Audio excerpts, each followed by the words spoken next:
I once saw a Cartoon Network sign on that I'm pretty sure everyone will claim they have never seen before, and it did air once on Halloween Day from what I remember. I mean, it makes sense after all. A bizarre Cartoon Network sign on that came after Adult Swim would probably never air again. For some of you who came searching for my story, I'll cut to the chase. My memory was foggy that night, so I don't remember much of what happened from the bumper, but I do remember how it went. I, a 20-year-old, was lying down after watching the final show on Adult Swim before I went to Cartoon Network at 4 a.m. The Adult Swim sign-off came on and then soon ended afterwards, leading to the Cartoon Network sign-on. Yes, I did record the sign-off for archives. I remember the original checkerboard Cartoon Network logo appearing on the screen in front of a black background. It was kinda weird since it would do some wacky cartoon stuff about Cartoon Network coming back on air for the day. This was just the logo in front of the boring background. It made me assume that the executives were too lazy to put effort into it, so I chuckled a bit.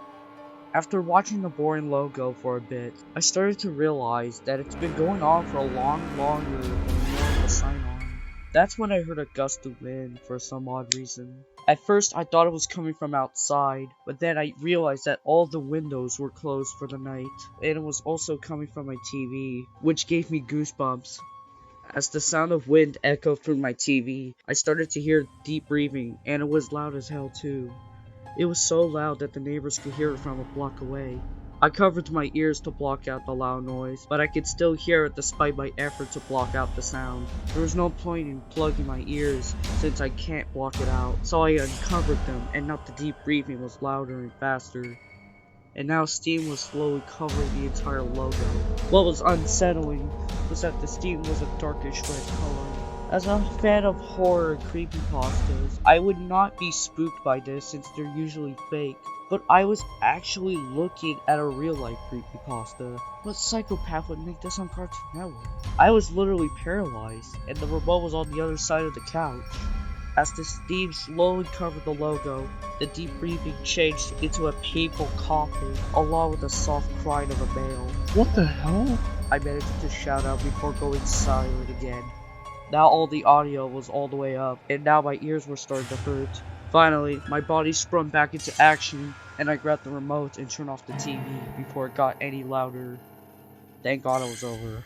Why on earth would Cartoon Network executives think it was funny to air something that might have came from a creepypasta? This was wrong, and surely I can't be the only one who saw the sign on. I did finally fall asleep, and the next day I felt more exhausted than ever.